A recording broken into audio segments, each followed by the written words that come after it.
Fight Night on DAZN, brought to you by that prize guy. What a moment then for George Liddard, the now youngest ever British middleweight champion in the 10th round. The towel comes in.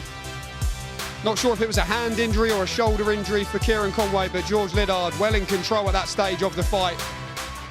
And a moment he will never forget here in the East End of London with his family, his friends, trainer Tony Sims, a proud moment for him as well. Barry Hearn, Eddie Hearn, watching on from ringside. There is Barry. And one thing they do at Matchroom is lay out the path.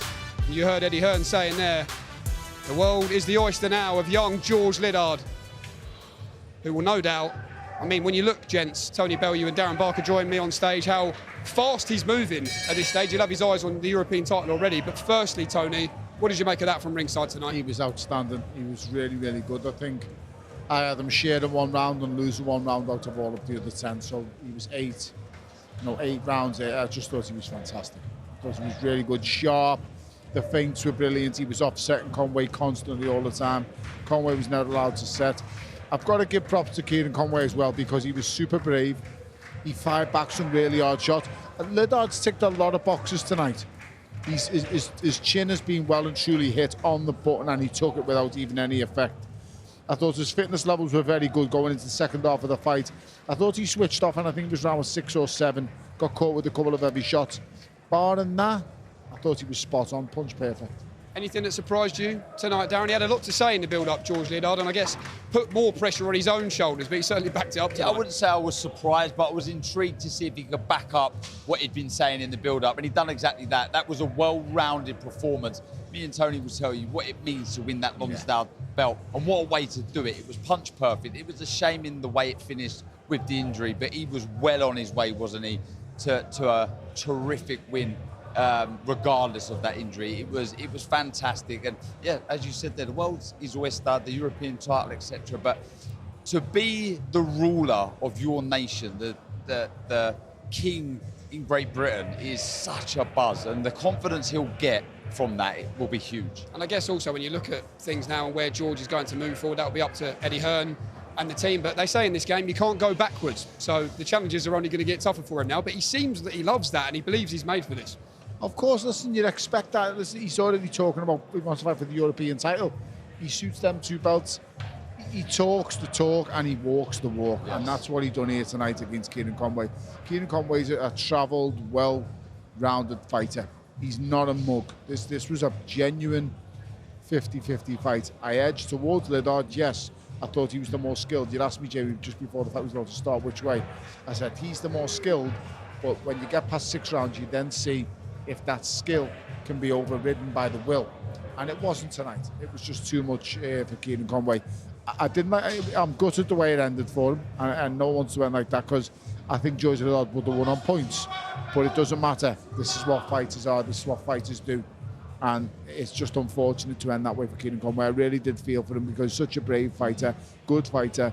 He didn't deserve to go out like that, but what can you do? We all suffered injuries at times. A word on Kieron Conway, Darren, that injuries have plagued him in the past, and that was the case as well tonight at the end of the fight. But he can rebuild. He's done it before, and he told me in the ring there he'll be doing it again. Yeah, look, well, there you go. As long as he's got the ambition, he's got the skill set, he's got the heart we've seen there, the desire's obviously there, and yeah, he'll be desperate to get back to fight for titles. I don't think he'll want to necessarily rebuild as such. I think when you've been in big fights, you want to get straight back into them when you're home. Who'd want to see Jimmy Sains and Kieron Conway? Good shout. Yeah, good fight. Because I really like Jimmy Sains. Strong boy, comes forward, level-headed kid, dynamite in both hands. We can have a look at some of the highlights from Jimmy Sains tonight. Was a top performance as well, Jen. Strong boy. I think, you know, he was showed in the amateurs back in the day, he was really strong. And I think tonight, you know, it was just a matter of time before a really heavy knockout was coming. He looked so physically strong to Jimmy Sains. It was a real coming-of-age performance. Look at the variation there. You know, talk about George Liddard being bullish in the fight there. That's exactly what Jimmy Sains was. You know, it was all him. And credit to Troy Coleman. He had a go, but he was just completely second best. And, you know, I mentioned winning the British title. Wow, much of a buzz that will be. For Jimmy Sains, winning the Southern area, now winning the English, he'll be thrilled with it. What do you make of the fantasy fight that people have been throwing around tonight between Jimmy Sains and George Liddard? It's never going to happen. It's never going to happen. I understand what Barry was saying in commentary, saying, you know, there could be a bit of back and forth, a bit of frustration, but they're good mates. It's easy, Barry throwing it around like that when he's just a normal fella on the side. But it's one thing Barry's saying, it's another thing that if the two mates, and they will be mates in that stable. And there's a lot of camaraderie in that gym. So, you know, success breeds success. They'll both be buzzing for one another. You know, Jimmy Sains will be desperate for that title one day, but when George moves up. Also on the card tonight, TMA Ayton, 3 from 3 now.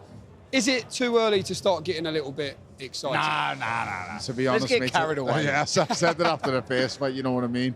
So I'm not going to down her tonight. I thought she was fantastic in the first fight.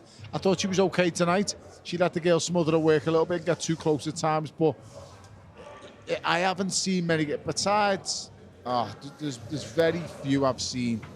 Chantel I've seen, who's got that one-punch power in the ladies. And Savannah Marshall is the other one. Baumgardner. Yeah, but it's one-punch power. I've seen Alicia Baumgardner do it once against Terry Harper. I didn't see her do it again. I've seen Savannah Marshall do it on numerous occasions. I'm not joking. When you're ringside, I can feel this girl's punches. This TMA, I'm telling you now, she can really, really punch. Once she's got the experience behind to just know when to go and when not to go. That's all she's struggling with, judgment of distance and when to go for the kill and when not to go for the kill.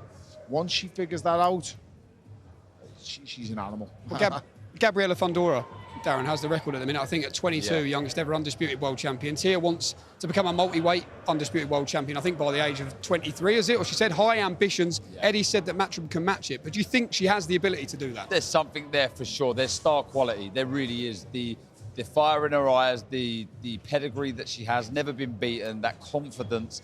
Yeah, why not? I love the way when we spoke to her at Wednesday's press conference, like, I expect to win. I will not lose. I want to be this phenomenon, and who would bet against that? And elsewhere, just on the broadcast, a quick word on Shannon Ryan and Chloe Watson. Another fight, I guess, when you can honestly say, probably disappointing to see it end that way with the eye injury of Chloe Watson, Darren. But was that fight going one way, in your opinion? It was. It was a very, very good start. She grabbed the fight by the scruff of the neck, didn't she? Shannon Ryan, she looked very positive, good centre of gravity, good base. She was really working that right hand well, and it was an unfortunate clash of heads. It was accidental, you see there, but the swelling pretty much instant, and yeah, they've done the right thing pulling her This is out. the reason, Darren, why fighters should never start slow. Chloe Watson suffered tonight for a slow start, and these girls' fights, the sprints, they're not marathons. 12-3s is a marathon. At 10-2s is a sprint, and you've got to start super fast, and Shannon showed why you've got to start super fast tonight. So it's unlucky for Chloe Watson. We'll come back again. You know, it's not all over. It's not doom and gloom, but I hope she learns the lessons tonight and turns the losses into lessons, and she'll be okay. And a final word on York Hall, gents. Felt really good to be back, I must say. Do you know what? I gave Barry Jones a few nudges and sort of said, I was just buzzing to be back. A real thrill. I hope we're here more regularly. The atmosphere, as you've seen, it's so intense. It's on top, it's at the bottom. It always seems to conjure up brilliant, not just atmospheres, but the fights themselves. So happy to be back. It was the perfect venue, Tony, wasn't it, really? It's an amazing venue, steeped in history and glory. Listen, this is the Museum of British Boxing. We're a part of it, mate. Everyone who's anyone who's fought here. Unfortunately, I didn't have a good night here. I mean, I'd lost. I was trying to reign with my fourth-time ABA title, so I'd won 3 on the bounce. I was trying to win the 4th one here. And didn't get it. So you know what I mean. It is what it is. But it's an amazing venue. It's steeped in glory, history. The Museum of British Boxing. Your call. OK, well, listen, we promised you a good night, and the fighters certainly delivered. What a night of boxing it was here at the famous York Hall in London's East End. From myself, Jamie Ward, Tony Bellew, Darren Barker, the good news is on DAZN, we'll be back with more big fight nights before you know it. For now, though, from York Hall, it's good evening and good night.